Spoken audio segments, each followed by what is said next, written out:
திமுக வேட்பாளர் பட்டியலை வெளியிட்டு விட்டேன். களம் காண்போம், வரலாறு படைப்போம். திராவிட மாடல் 2.0வுக்கான கவுண்டவுன் துவங்கிவிட்டது என முதல்வர் ஸ்டாலின் தெரிவித்துள்ளார். நாளை மாலை 6 மணிக்கு திமுக தேர்தல் அறிக்கை வெளியிடப்படும் என முதல்வர் ஸ்டாலின் தெரிவித்துள்ளார். திராவிட மாடல் 2.0 ஆட்சியின் சாட்சியாக இருக்கும் என்றார். திமுக வேட்பாளர் பட்டியலை வெளியிட்டதும் முதல்வர் ஸ்டாலின் சென்னை மெரினாவில் உள்ள கருணாநிதி நினைவிடத்துக்கு சென்றார். கருணாநிதி சமாதியில் வேட்பாளர் பட்டியலை வைத்து மலர் தூவி வணங்கினார். அவருடன் துணை முதல்வர் உதயநிதி மற்றும் நிர்வாகிகளும் மரியாதை செலுத்தினர். திமுக போட்டியிடும் தொகுதிகளை டி.ஆர். பாலு வெளியிட்டார். அதன்படி கொளத்தூர், சேப்பாக்கம், சைதாப்பேட்டை, திருவண்ணாமலை, திருச்சி மேற்கு, மதுரை மத்தி, திருமயம், திருவெரும்பூர் உள்ளிட்ட 164 தொகுதிகளில் போட்டியிடுகின்றனர். திமுக தலைவர் ஸ்டாலின் மீண்டும் சென்னை கொளத்தூரில் போட்டியிடுவதாகவும் இளைஞர் அணி செயலாளர் உதயநிதி சேப்பாக்கம் தொகுதியிலும் போட்டியிடுகின்றனர். திமுக வேட்பாளர் பட்டியல் வெளியானது. இதில் திருச்செந்தூர் அனிதா ராதாகிருஷ்ணன், தூத்துக்குடி கீதா ஜீவன், முதுகளத்தூர் ராஜகண்ணப்பன் ஆகிய அமைச்சர்களுக்கு மீண்டும் வாய்ப்பு அளிக்கப்பட்டுள்ளது. திமுகவில் அண்மையில் இணைந்த முன்னாள் முதல்வர் ஓ பன்னீர்செல்வத்திற்கு போடி தொகுதி ஒதுக்கப்பட்டுள்ளது. முதல்வர் ஸ்டாலின் அமைச்சரவையில் இடம்பெற்றிருந்த மனோ தங்கராஜ், கயல்விழி செல்வராஜ் ஆகிய இருவருக்கு 2026 சட்டசபை தேர்தலில் திமுக சார்பில் மீண்டும் போட்டியிட சீட் வழங்கப்படவில்லை. சென்னையில் உள்ள 16 தொகுதிகளில் 15 தொகுதிகளில் திமுக போட்டியிடுகிறது. வேளச்சேரி ஒரு தொகுதியில் மட்டும் காங்கிரஸ் போட்டியிடுகிறது. திமுக வேட்பாளர்கள் பட்டியலை முதல்வர் ஸ்டாலின் வெளியிட்டார். கடந்த முறை கரூர் தொகுதியில் போட்டியிட்ட செந்தில் பாலாஜி தற்போது கோவை தெற்கு தொகுதியில் களமிறங்குகிறார். அவரை எதிர்த்து அதிமுக வேட்பாளர் அம்மன் அர்ஜுனன் போட்டியிடுகிறார். கரூரை போல் கோவை தெற்கில் எத்தனை கொட்டகை போட்டாலும் 50,000 ஓட்டுகள் வித்தியாசத்தில் வெற்றி பெறுவேன் என அதிமுக வேட்பாளர் அம்மன் அர்ஜுனன் கூறினார். கோவை தெற்கு தொகுதியில் திமுக சார்பில் முன்னாள் அமைச்சர் செந்தில் பாலாஜி போட்டியிடுகிறார். இதை சுட்டிக்காட்டியுள்ள பாஜக எம்எல்ஏ வானதி, கோவையின் வளர்ச்சி விசஸ் 10 ரூபாய் சூழ்ச்சி என தெரிவித்துள்ளார். பொன்முடி மகன் கௌதம சிகாமணிக்கு திருக்கோவிலூர் திமுக வேட்பாளராக போட்டியிட வாய்ப்பு வழங்கப்பட்டுள்ளது. துரைமுருகன் காட்பாடி தொகுதியில் போட்டியிட உள்ளார். ராணிப்பேட்டை எம்எல்ஏவான அமைச்சர் காந்திக்கு திமுக சார்பில் போட்டியிட வாய்ப்பு வழங்கப்படவில்லை. காந்திக்கு பதிலாக அவரது மகன் வினோத் வேட்பாளராக அறிவிக்கப்பட்டுள்ளார். இதேபோல் பொன்முடிக்கு பதிலாக அவரது மகன் கௌதம சிகாமணிக்கு வாய்ப்பு வழங்கப்பட்டுள்ளது. கோவை அதிமுகவின் கோட்டை. இங்கு யார் போட்டியிட்டாலும் எங்களுக்கு கவலை இல்லை. அதிமுகவின் சாதனைகளை சொல்லி ஓட்டு கேட்போம் என முன்னாள் அமைச்சர் வேலுமணி கூறினார். ஆண்டிப்பட்டியில் திமுக சார்பில் மகாராஜனும் அதிமுக சார்பில் லோகராஜனும் போட்டியிடுகின்றனர். இவர்கள் இருவரும் அண்ணன் தம்பிகள் என்பது குறிப்பிடத்தக்கது. திமுக கூட்டணியில் இந்திய யூனியன் முஸ்லீம் லீக் பாபநாசம், வாணியம்பாடியிலும், மனிதநேய மக்கள் கட்சி நாகப்பட்டினம், மணப்பாறையிலும், மனிதநேய ஜனநாயக கட்சி சிதம்பரத்திலும், எஸ்டிபிஐ நன்னிலத்திலும் போட்டியிடுகின்றன. திமுக கூட்டணியில் கூட்டணி கட்சிகள் போட்டியிடும் தொகுதிகளை டி.ஆர். பாலு வெளியிட்டார். அதில் காங்கிரஸ் பொன்னேரி தனி, ஸ்ரீபெரும்புதூர் தனி, சோளிங்கர், உதகமண்டலம், ஈரோடு கிழக்கு, அறந்தாங்கி, கடலூர், மயிலாடுதுறை, காரைக்குடி, சிவகாசி உள்ளிட்ட 28 தொகுதிகளில் போட்டியிடுகின்றன. திமுக கூட்டணியில் தேமுதிக போட்டியிடும் தொகுதிகள் வெளியிடப்பட்டுள்ளன. அதன்படி விருத்தாச்சலம், விருதுநகர், தருமபுரி, குடியாத்தம் தனி, சேலம் மேற்கு, போலூர், பல்லாவரம், திருத்தணி, ஓமலூர், மயிலம் ஆகிய 10 தொகுதிகளில் போட்டியிடுகின்றன.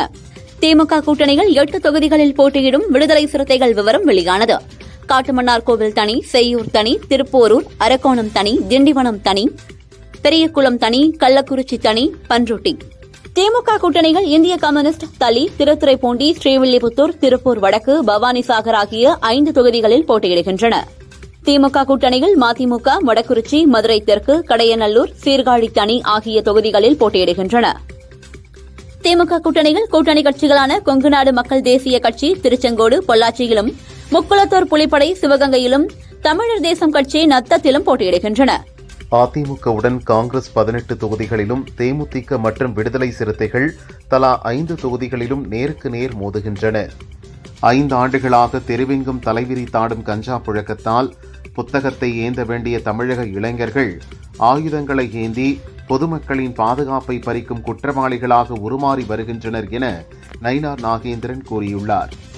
தேர்தல் பிரச்சாரத்திற்கு உரிய அனுமதி வழங்கக் கோரி தலைமை தேர்தல் அதிகாரி அர்ச்சனா பட்நாயக்கிடம் தவிக தலைவர் விஜய் புகார் மனு அளித்தார். தேர்தல் பரப்புரைக்கு தேர்தல் ஆணையம் எல்லாருக்கும் அனுமதி வழங்க வேண்டும் என சீமான் தெரிவித்துள்ளார். நான் 15 வருடத்திற்கு முன் அனுபவித்ததை தம்பி விஜய் தற்போது அனுபவிக்கிறார் என்றார். தவிக தலைவர் விஜய் பிரச்சாரம் செய்ய அனுமதி வழங்கப்பட்டுள்ளது. வரும் 30ஆம் தேதி பெரம்பூர், வில்லிவாக்கம் தொகுதிகளில் பிரச்சாரம் செய்ய உள்ளார். தஞ்சாவூர் ஆண்டிப்பட்டியில் பழனிசாமியும் தானும் இணைந்து பிரச்சாரம் மேற்கொள்ள திட்டமிட்டுள்ளதாக டிடிவி தினகரன் தெரிவித்துள்ளார். தமிழக சட்டசபை தேர்தலுக்கான காங்கிரஸ் கட்சியின் தேர்தல் அறிக்கை வெளியிடப்பட்டுள்ளது. மகளிருக்கு மாதம் ரூபாய் 2500, முதியோர் உதவித்தொகை மாதம் ரூபாய் 2000, நிலமற்ற விவசாயிகளுக்கு ஆண்டுக்கு ரூபாய் 6000 நிதியுதவி உள்ளிட்ட வாக்குறுதிகள் அறிக்கையில் இடம்பெற்றுள்ளன. திமுக கூட்டணியில் எங்களுக்கு சீட் கிடைக்க வாய்ப்பில்லை, ஆனாலும் திமுகவுக்கே ஆதரவளிப்போம் என திராவிட வெற்றிக் கழக தலைவர் மல்லை சத்யா அறிவித்துள்ளார். 2024 தேர்தலைப் போல 2026 சட்டசபை தேர்தலிலும் களத்தில் இளைஞர் அணி தீவிர பிரச்சாரம் செய்ய வேண்டும் என இளைஞர் அணி நிர்வாகிகளுக்கு திமுக இளைஞர் அணி தலைவர் உதயநிதி வலியுறுத்தியுள்ளார். உத்தரப்பிரதேசம் நொய்டா சர்வதேச விமான நிலையத்தின் முதல் கட்டத்தை பிரதமர் மோடி இன்று திறந்து வைத்தார். இந்நிகழ்ச்சியில் மத்திய அமைச்சர் கிஞ்சரபு ராம் மோகன் நாயுடு, உபி கவர்னர் ஆனந்திபென் பட்டேல் மற்றும் முதல்வர் யோகி ஆதித்யநாத் கலந்து கொண்டனர். மேற்காசியாவில் ஒரு மாதத்திற்கு மேலாக மோதல் நடந்து வருகிறது. இந்த சவாலை முழு பலத்துடன் இந்தியா எதிர்கொண்டு வருகிறது என பிரதமர் மோடி தெரிவித்தார். கருணாநிதி குடும்பத்திற்கு முற்றுப்புள்ளி வைக்கும் தேர்தல் இது என பழனிசாமி தெரிவித்தார். ஸ்டாலின், அவரது மகன் உதயநிதி, மனைவி துர்கா மற்றும் மருமகன் சபரீசன் 4 பேரும் சேர்ந்து ஆட்சி செய்கிறார்கள் என்றார். மதுரை மத்திய தொகுதியில் அதிமுக கூட்டணியில் உள்ள புதிய நீதி கட்சி வேட்பாளர் நடிகர் சுந்தர் சி, திமுக வேட்பாளர் அமைச்சர் தியாகராஜனும் நேருக்கு நேர் மோதுகின்றனர். இந்திய கம்யூனிஸ்ட் கட்சி 4 தொகுதிகளில் அதிமுகவிற்கு எதிராகவும், மார்க்சிஸ்ட் கம்யூனிஸ்ட் கட்சி 2 தொகுதிகளில் அதிமுகவிற்கு எதிராகவும் போட்டியிடுகின்றனர். தாவிக தலைவர் விஜய் போட்டியிடுவதாக கூறப்படும் பெரம்பூரில் மீண்டும் ஆர்.டி. சேகருக்கு திமுகவில் வாய்ப்பு வழங்கப்பட்டுள்ளது. வரும் 30ஆம் தேதி மதியம் 12 மணியளவில் பெரம்பூரில் விஜய் மனு தாக்கல் செய்கிறார். தொடர்ந்து அங்கிருந்து பிரச்சாரத்தை துவங்குவார் என அக்கட்சி வட்டாரங்கள் தெரிவிக்கின்றன. பாமக கௌரவ தலைவர் ஜி.கே. மணியின் மகன் தமிழ்குமரன் காங்கிரஸில் இணைந்தார். டெல்லியில் காங்கிரஸ் முதன்மை பொதுச் செயலாளர் வேணுகோபால் முன்னிலையில் தன்னை இணைத்துக் கொண்டார். மத்திய அரசிடமிருந்து வரும் வழிகாட்டுதல்களை மட்டுமே அதிமுக செயல்படுத்தி வருகிறது. தங்களுக்கு வழங்கப்படும் செயல் திட்டங்களை கிளிப்பிள்ளை போல திரும்ப திரும்ப சொல்கிறது அதிமுக என தமிழச்சி தங்கபாண்டியன் விமர்சித்தார். தமிழக காங்கிரஸ் கட்சி சட்டசபை தேர்தலுக்கான தேர்தல் அறிக்கையை வெளியிட்டுள்ளது. படித்த உள்ளூர் பெண்கள் மூலம் டியூஷன் அக்கா திட்டத்தில் மாணவர்களுக்கு டியூஷன் நடத்தப்படும் என வாக்குறுதி அளிக்கப்பட்டுள்ளது. அதிமுக ஆட்சியில் அதிகமான மற்றும் செய்ய முடியாத திட்டங்களை கொண்டு வந்தோம். கோவை என்றைக்குமே அதிமுக கோட்டைதான் என கோவையில் செந்தில் பாலாஜி களமிறக்க திமுக திட்டமிட்டுள்ளதாக கேட்கப்பட்ட கேள்விக்கு எஸ்.பி. வேலுமணி பதில் அளித்தார். காங்கிரஸ் வேட்பாளர் தேர்வில் வெளிப்படை தன்மையில்லை என்ற ஜோதிமணி குற்றச்சாட்டுக்கு காங்கிரஸ் நிர்வாகி பிரவீன் சக்கரவர்த்தி ஆதரவு தெரிவித்துள்ளார். கொடுக்கப்பட்ட குறைவான தொகுதிக்கு காங்கிரஸ் நிர்வாகிகள் அடித்துக் கொள்ளும் கார்ட்டூனையும் பதிவிட்டு விமர்சித்தும் உள்ளார். புதுச்சேரியில் கடந்த 5 ஆண்டுகளில் மக்களின் அனைத்து விருப்பங்களையும் நிறைவேற்றியுள்ளது இரட்டையன்றின் தேஜ அரசு என எக்ஸ் தளத்தில் பிரதமர் மோடி பதிவிட்டுள்ளார். புதுச்சேரி நிகழ்ச்சியில் பங்கேற்பதை ஆவலுடன் எதிர்நோக்கியுள்ளேன் என கூறியுள்ளார். சட்டசபை தேர்தலை முன்னிட்டு ஏப்ரல் 2 முதல் 2ஆம் கட்ட பிரச்சாரத்தை அதிமுக பொதுச் செயலாளர் பழனிசாமி தொடங்குகிறார். தருமபுரி, கிருஷ்ணகிரி, திருப்பத்தூர், வேலூர் உள்ளிட்ட பல்வேறு இடங்களில் இடைவிடாமல் 19ஆம் தேதி வரை பிரச்சாரம் செய்கிறார். சட்டமன்ற தேர்தல் பிரச்சாரம் பேரணி தொடர்பான தவேகாவின் 155 கோரிக்கைகளில் 70 ஏற்கப்பட்டிருக்கிறது. 34 கோரிக்கைகள் நிராகரிக்கப்பட்டுள்ளதாக தேர்தல் கமிஷன் தெரிவித்துள்ளது. அமமுகவின் வேட்பாளர்களின் 11 பேரின் பட்டியல் வெளியானது. இதில் சைதாப்பேட்டை மா சுப்பிரமணியன், மன்னார்குடி டிஆர்பி ராஜா, திருச்சி மேற்கு நேரு ஆகியோர் எம்எல்ஏக்களாக உள்ள 3 தொகுதிகளில் அமமுக களமிறங்குகிறது. திமுக கூட்டணியில் மார்க்சிஸ்ட் கம்யூனிஸ்ட் கட்சி போட்டியிடும் 5 தொகுதிகள் இது என்பது இறுதி செய்யப்பட்டுள்ளது. தொகுதி விவரங்களை இன்று மாலை முதல்வர் ஸ்டாலின் அறிவிப்பார் என அண்ணா அறிவாலயத்தில் பேச்சுவார்த்தைக்கு பின் மாநில பொதுச் செயலாளர் சண்முகம் தெரிவித்தார். அதிமுக பொதுச் செயலாளர் பழனிசாமியை முன்னாள் அமைச்சர் விஜயபாஸ்கர் சந்தித்து பேசினார். கந்தர்வக்கோட்டை தொகுதிக்கு பதில் சென்னையில் ஒரு தொகுதியை கேட்டுப் பெற பாரதிய ஜனதா விரும்பும் நிலையில் அது தொடர்பாக ஆலோசனை நடத்தியதாக கூறப்படுகிறது. அமமுகவின் வேட்பாளர்கள் பட்டியல் வெளியானது. 11 வேட்பாளர்களின் பெயர் மற்றும் போட்டியிடும் தொகுதி பட்டியலை தினகரன் வெளியிட்டார். 3 திமுக அமைச்சர் தொகுதிகளில் அமமுக மோதுகிறது. மதுரை மத்திய தொகுதியில் புதிய நீதி கட்சி சார்பில் இரட்டை இலை சின்னத்தில் இயக்குநரும் நடிகருமான சுந்தர் சி போட்டியிடுவதாக அறிவிக்கப்பட்டுள்ளது. பல்வேறு நிகழ்ச்சிகளில் கலந்து கொள்வதற்காக தமிழக தேர்தல் இணை பொறுப்பாளரும் மத்திய அமைச்சருமான அர்ஜுன் ராம் மேக்வால் கோவை வந்துள்ளார். அவரை விமான நிலையத்தில் அண்ணாமலை உற்சாகமாக வரவேற்றார். புதுச்சேரி மண்ணாடிப்பட்டு தொகுதியில் பாரதிய ஜனதா சார்பில் போட்டியிடும் அமைச்சர் நமச்சிவாயத்தை ஆதரித்து மத்திய அமைச்சர் அமித்ஷா வருகிற 6ஆம் தேதி பொதுக்கூட்டத்தில் பேசவுள்ளார்.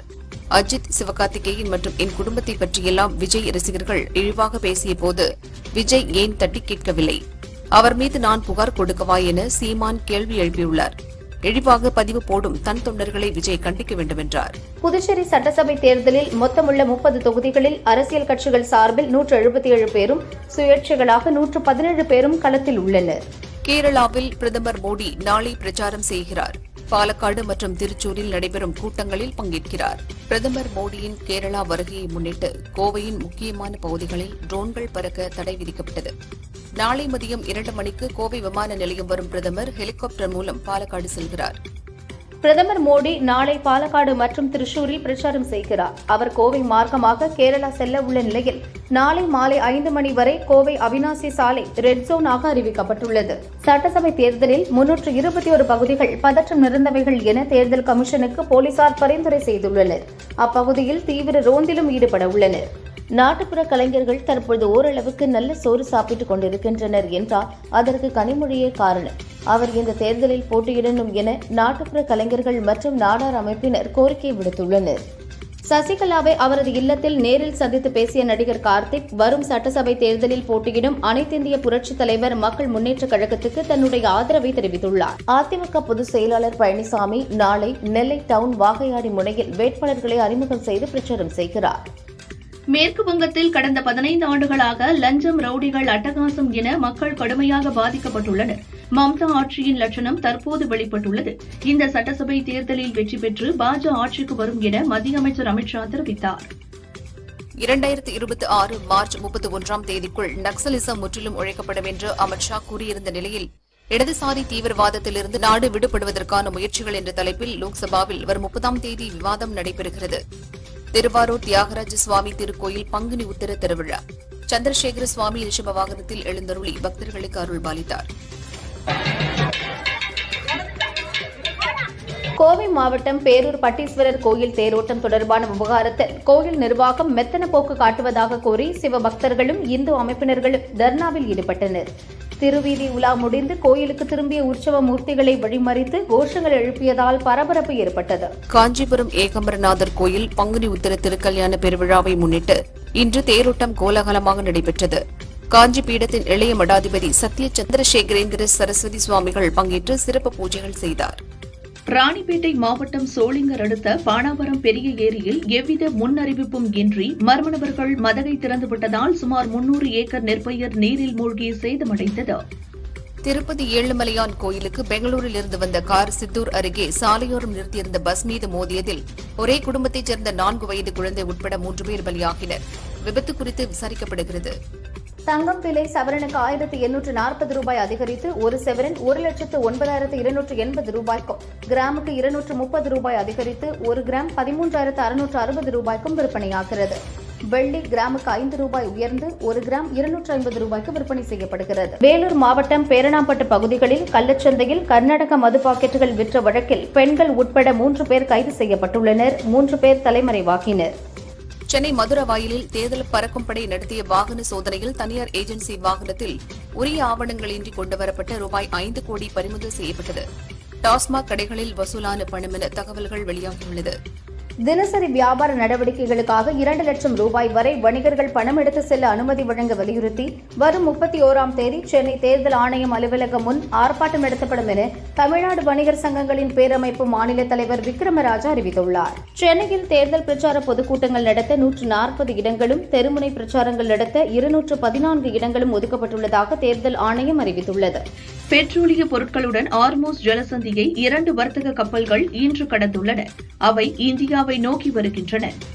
ஈரானுக்கு எதிரான போருக்கு பதிலடியாக இஸ்ரேல் மீது ஏமன் நாட்டின் ஹவுதி அமைப்பு முதல் முறையாக பாலிஸ்டிக் ஏவுகணையை ஏவி போரில் இணைந்துள்ளது. நேபாளத்தில் ஜென்சி போராட்டம் தொடர்பாக அந்நாட்டு முன்னாள் பிரதமர் ஷர்மா ஒலி மற்றும் முன்னாள் உள்துறை அமைச்சர் ரமேஷ் லேகா கைது செய்யப்பட்டுள்ளனர். உங்களுடன் நெருக்கமாக பணியாற்ற ஆவலாக உள்ளேன் என வாழ்த்துச் செய்தி அனுப்பிய பிரதமர் மோடிக்கு நேபாள பிரதமர் பாலேந்திர ஷா நன்றி தெரிவித்துள்ளார். அதிபர் டிரம்புக்கும் பிரதமர் மோடிக்கும் இடையே மிகச்சிறந்த உறவு உள்ளதாக வெள்ளை மாளிகையின் பத்திரிகை செயலாளர் கேரோலின் லிவிட் தெரிவித்துள்ளார். ரஷ்யாவில் எரிபொருள் விலை அதிகரித்து வருவதை தடுக்கவும் உள்ளூர் சந்தைக்கு முன்னுரிமை அளிக்கும் விதமாக ஏப்ரல் 1ஆம் தேதி முதல் பெட்ரோல் ஏற்றுமதிக்கு தடை விதிப்பதாக ரஷ்ய அரசு அறிவித்துள்ளது. ஈரானில் இன்னும் 3554 இலக்குகள் மிஞ்சியுள்ளன. அதையும் விரைவில் முடித்து விடுவோம் என அமெரிக்க அதிபர் டிரம்ப் தெரிவித்துள்ளார். ஈரான் போரால் ஆப்பிரிக்க நாடுகளுக்கான காலரா தடுப்பு மருந்துகள் துபாயில் சிக்கியிருப்பதாகவும் இதனால் மருந்துகள் அனுப்ப முடியாத நிலை ஏற்பட்டுள்ளதாகவும் ஐநா அதிகாரிகள் கூறியுள்ளனர். இந்த நிலை நீடித்தால் காலராவால் பலரும் உயிரிழக்க நேரிடும் எனவும் தெரிவித்துள்ளார். ஈரானில் பள்ளி மீது அமெரிக்கா நடத்திய தாக்குதலில் உயிரிழந்த குழந்தைகளுக்கு அஞ்சலி செலுத்தும் விதமாக ஈரான் நைஜீரியா இடையிலான கால்பந்து போட்டியில் பள்ளி பைகளை ஏந்தியபடி ஈரான் வீரர்கள் தேசிய கீதம் பாடினர். கால் திசைப்பிடிப்பு காரணமாக கிரிக்கெட் வீரர் தோனி காயமடைந்துள்ளார். இதன் காரணமாக அவர் முதல் 2 வாரங்கள் நடைபெறும் IPL போட்டியில் விளையாட மாட்டார் என CSK நிர்வாகம் அறிவித்துள்ளது. நடிகை யாஷிகா ஓரிரு படங்களில் நடித்து வருகிறார். அவ்வப்போது போட்டோஷூட் நடத்தி அதை வலைதளங்களில் வெளியிட்டு வரும் இவர் இப்போது கையில் அடிபட்டு இருக்கும் போட்டோவை பகிர்ந்துள்ளார். தோழிகளுடன் பிக்கிள் பால் விளையாடிய போது தவறி விழுந்ததில் கையில் எலும்பு முறிவு ஏற்பட்டுவிட்டதாக அவர் தெரிவித்திருக்கிறார். யமகாதகி படத்தில் பிணமாக நடித்து கவனம் பெற்ற நடிகை ரூபா கொடுவாயூர் அடுத்து இலங்கை தமிழர் பின்னணியில் உருவாகியுள்ள நீலிரா என்ற படத்தில் நடித்துள்ளார். நவீன் சந்திரன் ஹீரோவாக நடிக்க சோமிதரன் இயக்கியுள்ளார். ரூபா கூறுகையில் யமகாதகி போன்று இந்த படமும் எனக்கு ஸ்பெஷலானது. போர் சூழலில் ஒரு நீண்ட இரவில் நடக்கும் சம்பவங்கள் தான் கதை. ரசிகர்களுக்குள் பெரிய தாக்கத்தை ஏற்படுத்தும். இதில் நடித்ததை ஆசீர்வாதமாக உணர்கிறேன். படம் பார்த்துவிட்டு வீட்டிற்கு செல்லும்போது உங்கள் நினைவுகளில் இந்த நீலிரா இருக்கும் என்றார். சிவகுமார் முருகேசன் இயக்கும் சேயோன் படத்தில் நடிக்கிறார் சிவகார்த்திகேயன். இதை முடித்ததும் ராம்குமார் பாலகிருஷ்ணன் இயக்கும் படத்தில் நடிக்கிறார்.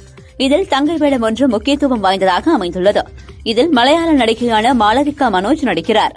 இவர் ஏற்கனவே தமிழில் ஜோ, ஆண் பாவம் பொல்லாதது படங்களில் நடித்தார். நடிகை ரெஜினா தற்போது சுந்தர் சியின் மூக்குத்தி அம்மன் 2 படத்தில் முக்கிய வேடத்தில் நடித்துள்ளார். அஜித்துடன் விடாமுயற்சி படத்தில் நடித்தது குறித்து இவர் கூறுகையில், இந்த பட வாய்ப்பு வந்ததும் மகிழ்ச்சியடைந்தேன். படப்பிடிப்பில் அஜித் பாராட்டுவதும் பணியாற்றுவதும் கலைஞர்களுக்கு ஊக்கம் தருகிறது.